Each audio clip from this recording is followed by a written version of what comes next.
Mesdames, Messieurs, bonjour, bienvenue au journal. Ce qu'il faut retenir de l'actualité. La gouverneure générale du Canada a entamé une visite d'amitié et de travail au Burkina pour affermir les relations d'amitié et de coopération entre les deux pays. Arrivée hier nuit, elle a été officiellement accueillie ce matin à Kosiam au cours d'une cérémonie marquée par 21 coups de canon. L'épidémie d'Ebola est loin d'être maîtrisée à RDC, puis la sonnette d'alarme est tirée par les autorités congolaises qui ont donné leur feu vert pour l'utilisation de 5 médicaments expérimentaux pour venir à bout de la maladie à virus Ebola. La gouverneure générale du Canada effectue depuis hier une visite d'amitié de 96 heures au Burkina. Julie Payette, arrivée hier nuit à Ouagadougou, a été officiellement accueillie ce matin à Kosiam au cours d'une cérémonie marquée par 21 coups de canon et un tête-à-tête avec le président du Faso, Roch-Marc Christian Kaboré. Reportage Amadou Ardo Diko.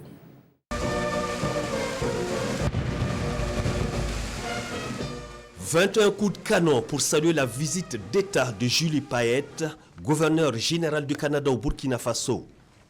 Accompagnée d'une forte délégation d'experts dans les volets des mines, de l'éducation et de l'agriculture, cette visite, la première en Afrique de la gouverneure générale du Canada, a pour objectif fondamental de renforcer les relations bilatérales entre nos deux États et d'augmenter le volume des investissements dans les projets structurants. Ce matin, avec la délégation, nous avons M. le Président Kaboré et les gens du gouvernement du Burkina Faso avons discuté de ces grands enjeux, mais aussi des sujets d'intérêt importants pour nos deux pays.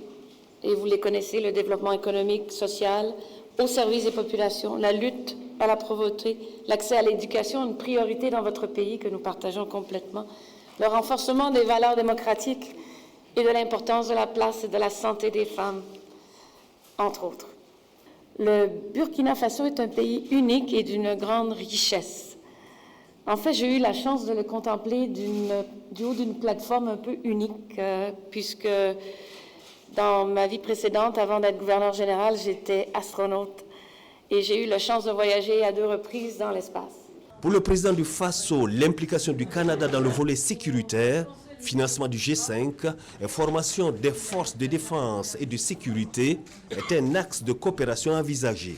Contexte sécuritaire oblige. Nous apprécions d'autant cette visite qu'elle se déroule à un moment où, dans notre sous-région, notamment la région sahélienne, et plus particulièrement au Burkina Faso, comme vous le savez, nous sommes dans un combat permanent contre le terrorisme. Nous apprécions déjà que le Canada participe à la MINUSMA pour aider dans le cadre de ce combat que nous menons ensemble, mais nous avons insisté sur le fait qu'il était important que, de façon directe, le G5 Sahel puisse bénéficier de cette coopération dans le domaine de la sécurité, dans le domaine de la formation de nos équipes avec le Canada. Nous sommes sûrs et certains d'avoir eu une bonne écoute et je pense que les relations connaîtront également une consolidation dans les années à venir entre les deux pays. Le Canada, il faut le rappeler, est le premier pays en termes d'investissement privé au Burkina Faso. Environ 2 milliards de dollars US en 2016. Le pays investit notamment dans le secteur minier, les énergies renouvelables, l'éducation et dans la santé. Après la présidence du Faso, la gouverneure générale du Canada s'est rendue sur l'avenue Kwame Nkrumah pour déposer une gerbe de fleurs au pied de la stèle dressée à la mémoire des victimes des attentats terroristes. Le 15 janvier 2016, 6 Canadiens avaient perdu la vie lors des attaques terroristes contre Capuchino et l'hôtel Splendide. Salifou Belem Moumouni Soubega. La gouverneure générale du Canada sur l'avenue Kwame Nkrumah ce 24 octobre. Julie Payette et sa délégation viennent rendre hommage aux victimes des attaques terroristes du 16 janvier 2016. Sur place, elle est accueillie par le ministre de la Sécurité, le maire de Ouagadougou et d'autres personnalités. Sans plus tarder, elle procède au recueillement devant la stèle à la mémoire des victimes.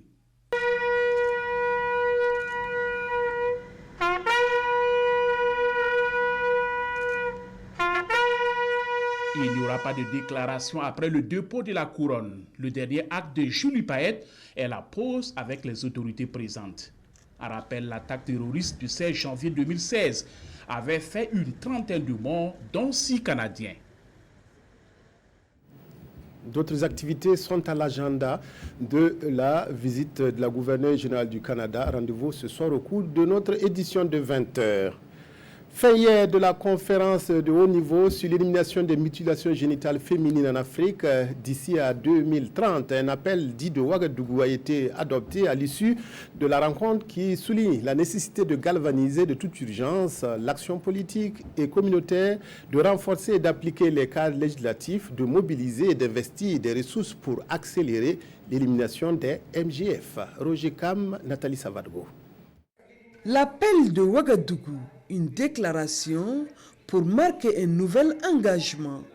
Zéro mutilation génitale féminine d'ici à 2030 en Afrique et dans le monde. Nous nous engageons à faire progresser l'action politique au niveau national, sous-régional et régional afin d'accélérer l'élimination des mutilations génitales féminines dans le cadre des accords et instruments régionaux et de la législation nationale. Un engagement soutenu par les chefs coutumiers du Burkina Faso. C'est une satisfaction totale qui se dégage au terme de ces 2 jours d'échange et les congressistes se félicitent d'avoir apporté une réelle contribution à la réponse globale contre ce fléau. Les ministres en charge des questions du genre de l'Union africaine recommandent en outre l'organisation d'un événement de haut niveau lors du sommet de l'Union africaine prévu se tenir en janvier 2019 en vue de lancer officiellement la campagne de l'Union africaine sur l'élimination des MJF.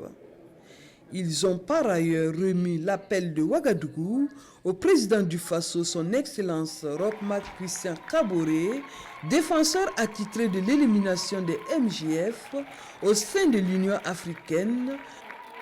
Mention spéciale a été faite à Sika Kaboré, épouse du chef de l'État, présidente d'honneur du Conseil national de lutte contre la pratique de l'excision et ambassadrice de bonne volonté du Comité interafricain sur les pratiques traditionnelles ayant effet sur la santé des femmes et des enfants pour son engagement dans la lutte contre cette pratique néfaste.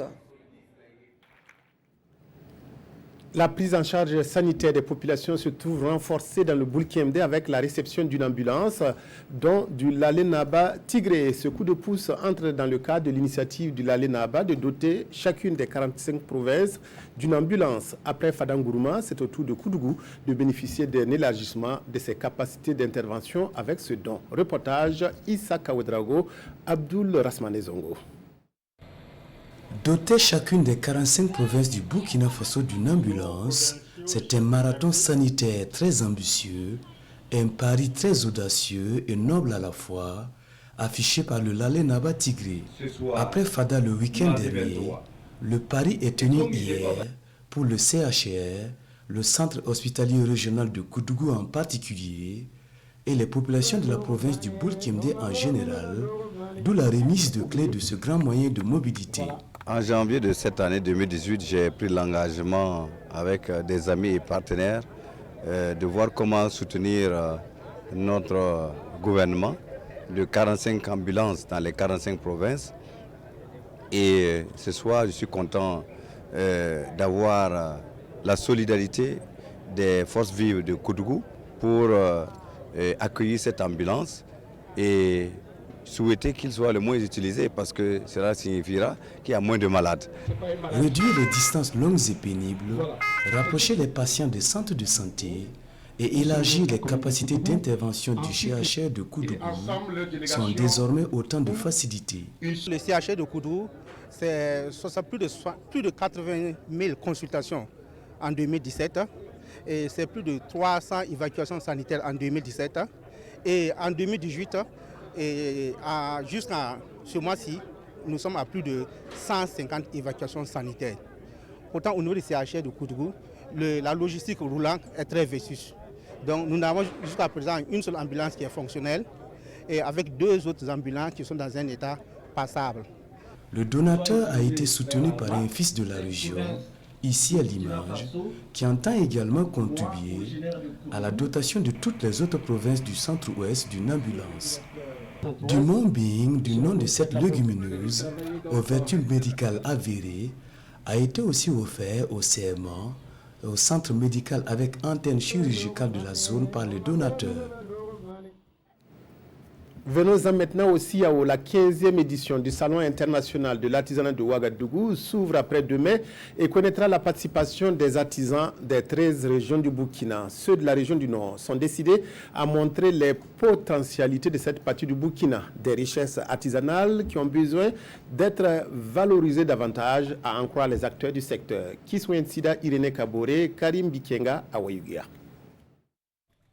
La décoration, la maroquinerie, le tissage et la teinture, voici des métiers moins connus dans la région du Nord qui sont pourtant bien présents. Ce sont d'ailleurs des métiers qui parviennent à nourrir leurs hommes, tout comme ceux qui semblent être mieux connus. Grâce au tissage, j'ai aidé mon mari pour qu'on entretienne les enfants. J'ai acheté des noms d'outils, c'était des vélos, j'ai acheté 2 motos. J'ai eu un terrain à Yako pour faire un centre de formation. Grâce à ce métier, je prends en charge mes soins de santé ainsi que ceux de ma femme et de mes enfants. Fort de leur succès, ces artisans ne comptent pas s'arrêter en si bon chemin. Ils ambitionnent perpétuer les acquis à travers la formation des plus jeunes. Je suis contente d'agrandir le centre pour aider les jeunes filles, les jeunes femmes, même les jeunes garçons, être comme moi, parce que le tissage m'a rendu beaucoup. En dépit des succès déjà réalisés par ces quelques professionnels, la majorité des artistes et artisans plasticiens de la région du Nord demeurent limités par certaines contraintes. À Ouayugia, ici, si on avait une village artisanale, on pouvait au moins avoir des stands pour pouvoir amener, travailler nos œuvres là-bas, être là-bas et exposer nos œuvres. Mais si on n'a pas ça, on va faire comment? On va rester chez nous et puis travailler. Il y a du matériel qu'il nous faut pour booster le secteur. Malheureusement, on n'en a pas et on ne peut même pas satisfaire les clients. Certains artisans font l'espoir sur les foires pour tisser des relations et mieux écouler leurs produits. Mais faute de moyens, ils se contentent le plus souvent des foires locales. Leur participation aux expositions commerciales de grande envergure comme le CIAO, Salon international de l'artisanat de Ouagadougou, dont la 15e édition s'ouvre ce 26 octobre, sont rares et réservés à quelques-uns. Les cracks de la nation, jeux et concours interscolaires repartent pour une nouvelle édition. La présélection a débuté hier à Koudougou dans le Boulkiemde. Cette compétition vise à célébrer l'excellence en général et à inculquer des valeurs morales et civiques, en particulier aux élèves. Les candidats retenus pendant cette phase s'affronteront en finale lors de la célébration du 11 décembre à Manga. Isaka Ouedraogo, Abdul Rasmane Zongo. Contribuer au rehaussement des niveaux des scolaires, leur inculquer des valeurs morales et civiques et le goût de la recherche du savoir, entre autres, c'est l'objectif affiché de ce sport intellectuel dénommé les Jeux concours interscolaires, les cracks de la nation. La phase de la présélection édition 2018 dans les différentes régions a été officiellement lancée hier dans un établissement de la place à Koudougou. C'est aussi une manière pour nous d'accompagner les élèves dans leur quête du savoir, accompagner les élèves aussi dans susciter en eux le goût de la recherche et du savoir. Et donc nous osons croire que tous les établissements et les candidats seront à la hauteur de nos attentes. Le parrain apprécie. La vie devient de plus en plus dure. Il faut que nos jeunes frères, il faut que nos enfants soient les meilleurs. Sinon, ça va être plus compliqué. Et donc, en soutenant cette initiative, je veux que tous les élèves, sans distinction, acceptent, rivaliser entre eux, participer à ce concours et faire en sorte qu'au Burkina Faso, on ait toujours des meilleurs résultats. Les différents établissements scolaires du Burkina Faso vont s'affronter dans des disciplines littéraires scientifiques par exemple, et les meilleurs, à l'issue de la phase de la présélection, se départageront eux le 9 décembre prochain lors de la célébration du 11 décembre à Manga. installer un climat de confiance mutuelle entre la population et la police pour mieux protéger les personnes et les biens. Credo d'une nouvelle série télévisée en tournage à Kokologo dans le Boulkiemde. Police citoyenne est une série de 10 épisodes réalisée par Issa Traoré de Brahima et produite par Yerega International de Basso Claver Bassolé. Le clap de tournage a été donné hier et le plateau devrait durer 2 semaines. Nongba Kuda Tanga Kafando. C'est parti pour le tournage du film Police citoyenne. Une nouvelle série de 10 épisodes qui met en relief la collaboration entre la population et la police dans le cadre de sa mission de sécurisation des personnes et des biens. Objectif, rapprocher la police de la population et instaurer un climat de confiance mutuelle. Et l'histoire du film est basée sur les rapports habituels qu'entretient la police avec les citoyens et la compréhension que ceux-ci ont du rôle de l'institution, comme c'est le cas ici dans le premier épisode. Voilà, le gars il a reçu une convocation de la police l'a appelé et lui il ne comprend pas, il mobilise toute sa famille, ses amis pour venir à la police parce qu'il ne comprend pas. Il croit que peut-être on l'a dénoncé ou il a fait quelque chose alors que c'est simple. Il a perdu sa moto, il a fait une déclaration de perte et puis la police a retrouvé la moto et on le convoque pour venir chercher la moto, mais il panique, il appelle tous les gens de sa famille et qui sont là. La série Police citoyenne est une idée originale de Claver Bassolé qui a eu le soutien de la police nationale, du ministère de la Sécurité et de la Fondation Anne Seidel.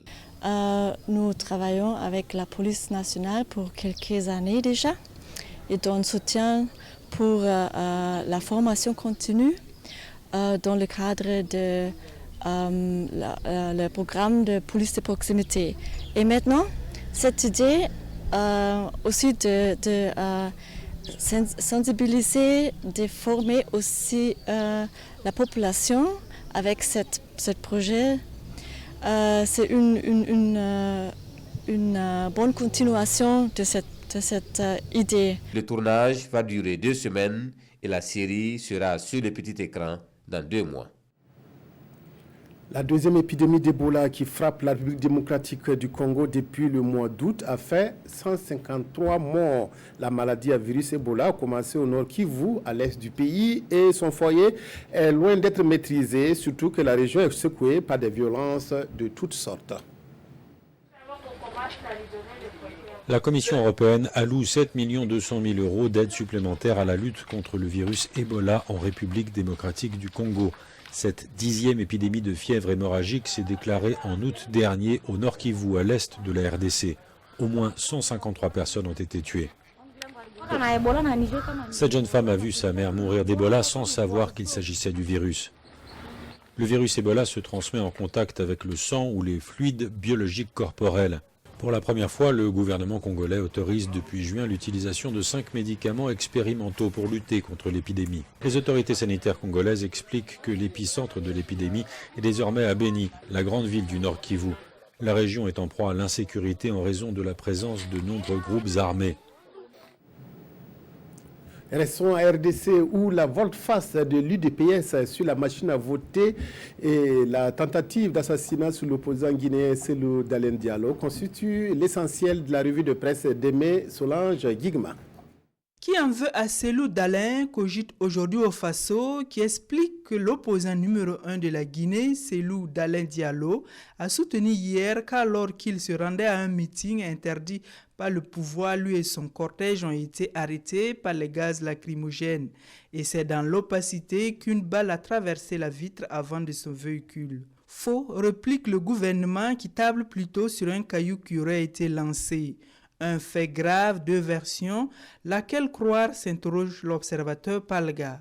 Quoi qu'il en soit, rétorque ce journal, le pouvoir guinéen gagnerait à faire la lumière sur la nature de ce mystérieux projectile capable de faire voler en éclats ce qui reste de l'accord du 8 août dernier. Par contre, en RDC, ce qui préoccupe l'opposition reste la désolidarisation de l'UDPS sur la machine à voter sur la marche du 27 octobre prochain.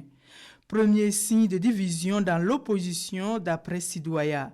Mais un boulevard pour Sadari soutient aujourd'hui au Faso pour qui la seule alternative pour que cette fissure ne se transforme pas en véritable cloaque de la division et des querelles déstabilisantes de l'opposition, c'est que ces composantes se retrouvent rapidement pour redéfinir une nouvelle stratégie commune, auquel cas Ramazani Sadari pourrait déjà aller essayer ses nouvelles chaussures de président de la RDC. Le pays, quant à lui, revient sur l'élection présidentielle au Cameroun. Désormais, il y a un avant et un après, dira ce journal, qui pense qu'il urge pour Paul Biya de préparer la relève pour lui permettre d'abord de perpétuer son œuvre et ensuite de se mettre à l'abri au cas où la nature devient elle-même ses propres règles. Ne précipitez pas l'alternance dont le désir commence à se manifester dans la mue de la politique en cours au Cameroun. C'est tout pour cette édition. Merci de votre aimable attention à la RTB. Bonne suite de programme en compagnie de votre petit écran.